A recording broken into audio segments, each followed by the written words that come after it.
Explain to me how you made this train car. I just put it on some software, then I uploaded it on a USB stick or via the cloud, and then I just printed it on the 3D printer. That's awesome, Dylan. It took about 4 or 5 hours. So show me the undercarriage of the train that you just made. Very nice. How did you do that and figure it out?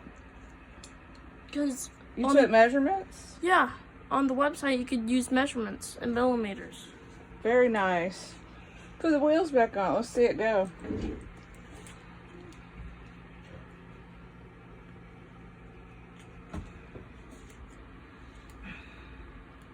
I like it.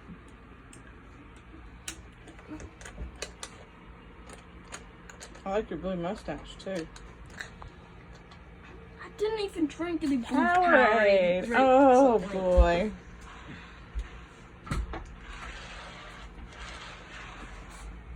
I can't believe you made something from scratch that can work on the train set. That's amazing. So now we have to figure out how to print couplers, right?